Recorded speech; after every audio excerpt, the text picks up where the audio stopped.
तर जय श्रीराम. तर कसा आहात? एकदम आनंदात असणार. तर ओम जगताप युट्यूब चॅनलमध्ये स्वागत आहे बरं तुमचं. तर आता खूप सारे मुलं असतील. आता फर्स्ट इयरला काही मुलं असतात, सेकंड इयरला, त्यानंतर थर्ड इयरला आणि काही बीला असतात. बी झाल्यानंतर त्यांची डिग्री पूर्ण होते आणि भरपूर सारे मुलं असे आहे की ज्यांनी नवीन ॲडमिशन घेतलं आहे. तर आता बॅकलॉग खूप जणांची लागतं. बॅकलॉगचं नाव ऐकल्यानेच आपल्याला टेन्शन येऊन जातं. तर आता टेन्शन नाही घ्यायचं. बॅकलॉग कशामुळे लागतात आता तुम्हाला मी 3 रिझन देणार आहे, 3 कारणं तुम्हाला सांगणार आहे. तर बॅकलॉग लागायचे 3 मुद्दे काय असणार आहे. तर हा व्हिडिओ पूर्ण बघा. जे पण नवीन मुलं आले असतील त्यांनी अजून सबस्क्राईब नसेल केलं चॅनलवरती तर लाईक, सबस्क्राईब, फॉलो नक्की करून जा.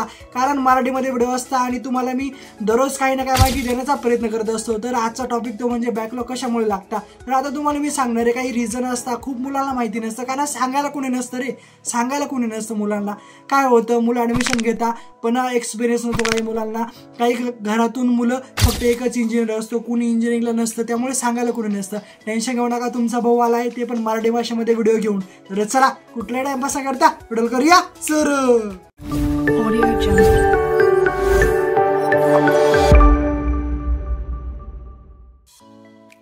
तर एकदम आनंद सुद्धा होतोय आणि थोडंसं मनातून हे सुद्धा वाटतंय कारण खूप दिवसानंतर आपण व्हिडिओ बनवतोय. किती दिवस झालेले तोच एक्सप्रेशन माझा आहे, तेच म्हणजे मोटिवेशन मधून आतमधून तोच कॉन्फिडन्स अजून जिवंत आहे.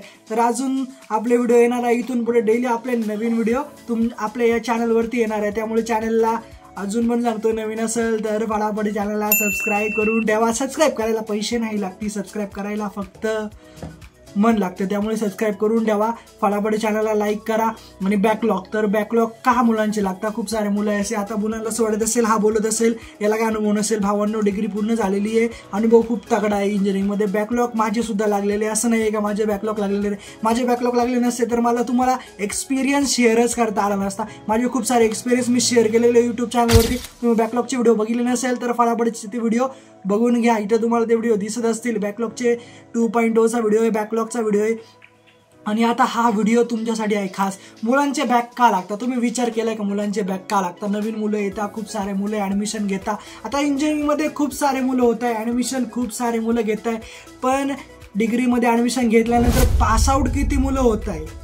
पासआउट झाल्यानंतर किती जणांची डिग्री पूर्ण होते, किती जण त्यानंतर पुढे जॉब असतं. खूप साऱ्या गोष्टी आहेत त्या, खूप साऱ्या गोष्टी. तुम्हाला असं वाटत असेल की बॅकलॉग काढले त्यानंतर आता माझी जिंदगी एकदम सुखरूप, मी आता पुढे चाललेलो, काहीच टेन्शन नाहीये असं वाटत असेल तर असं काहीच नसतं. कुठं ना कुठं आपल्याला कुठं ना कुठं काही ना काही गोष्टी येतच असतात. प्रत्येक गोष्टीचा सामना आपल्याला करावा लागतो. खूप साऱ्या गोष्टी असतात. आता तुम्हाला अनुभव नसेल, खूप सारे फर्स्ट इयरला मुलं आहे. फर्स्ट इयरचे मुलं जे असतील ना त्यांनी हा व्हिडिओ पूर्ण बघा कारण तुमच्यासाठीच व्हिडिओ आहे. नंतर बॅक लागल्यानंतर आता तुमचं सेम चालू आहे. हे सेम झाल्यानंतर फर्स्ट सेम तुमचं अजून एक्झाम यायची आहे. तर टाइम टेबल कधी ते सुद्धा मी चॅनलवर सांगणार आहे. तर या चॅनलवर खूप सारे अपडेट तुम्हाला भेटत असतील, ते पण आपल्या मराठी भाषेमध्ये.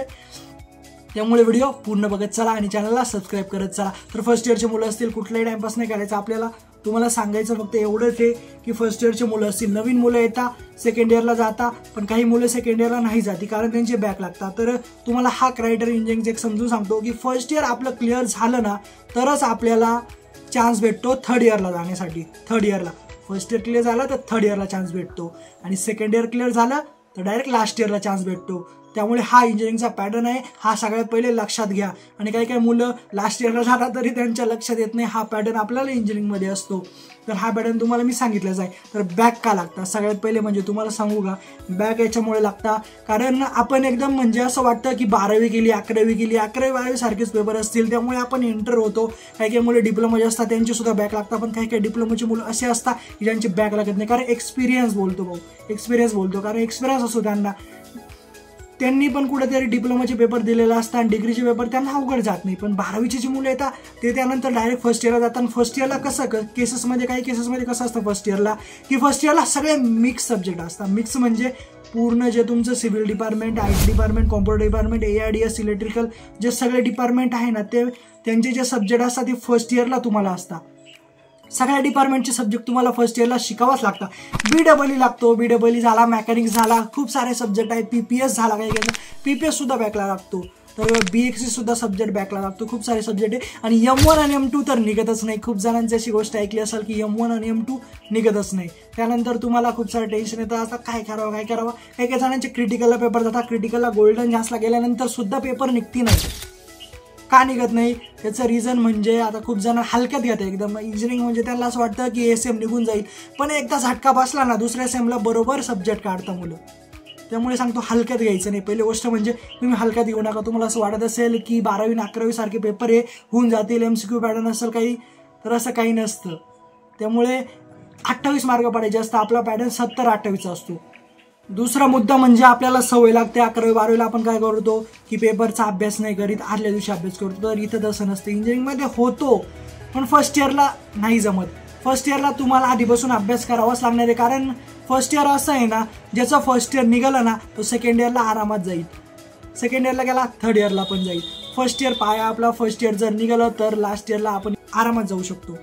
कारण फर्स्ट इयर तुम्हाला असं वाटत असेल, फर्स्ट इयर इंजिनिअरिंगमध्ये तुम्हाला सांगतो फोर्थ इयर सगळ्यात सोपं. इंजिनिअरिंगमध्ये उलटं इन केसेस. आता भरपूर जणांना असं वाटत असेल की फर्स्ट इयर सगळ्यात सोपं असेल, सेकंड इयर थोडं अवघड, थर्ड इयर थोडं अवघड आणि लास्ट इयर अवघड. तर इथं तसं नसतं. सेकंड नंबरचा मुद्दा, यामुळे सुद्धा बॅक लागतात मुलांचे. लास्ट इयर सगळ्यात सोपं आहे, लक्षात घ्या. लास्ट इयरला नॉर्मली आपल्याला 6-7 सब्जेक्ट असतात. लास्ट सेमला तर 3च सब्जेक्ट होते मला.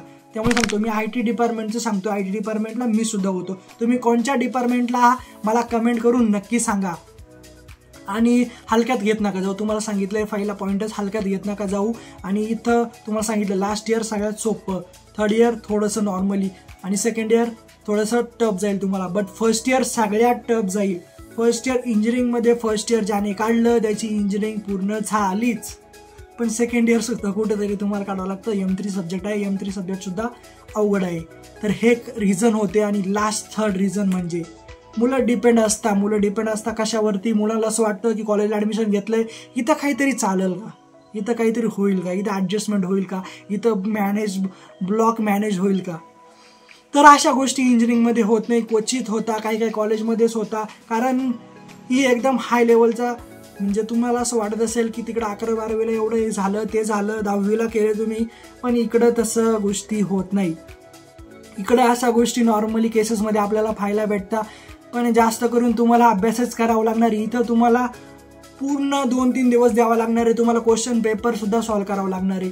आणि तुम्हाला लक्षात आलं असेल की कशामुळे आपले बॅक लागतात इंजिनिअरिंगमध्ये, कशामुळे. तर या गोष्टी टाळा तुम्ही. या गोष्टी जर टाळल्या तर नक्कीच तुमचे सब्जेक्ट जे आहे ना ते क्लिअर होतील. आणि टेन्शन नाही घ्यायचं. सब्जेक्ट ठीक आहे, बॅक लागला, फर्स्ट टाइम लागला, सेकंड टाइम क्लिअर कर ना. सेकंड टाइम जर लागला तर थर्ड टाइमला तुला चान्स असतो ना, तो क्लिअर कर. आणि थर्ड टाइमला जर क्लिअर केला नाही तर तू YD पडू शकतो. एका सब्जेक्टमुळे सुद्धा मुलं YD पडले. आता प्रॅक्टिकलचं टेन्शन घेऊ नका. फर्स्ट इयरचं प्रॅक्टिकल आरामात निघून जाता. पण सेकंड इयरला तुम्हाला प्रॅक्टिकलचा म्हणजे एक्सटर्नल येऊन जातो. एक्सटर्नल येतो, फर्स्ट इयरला शक्यतो एक्सटर्नल नाही येत.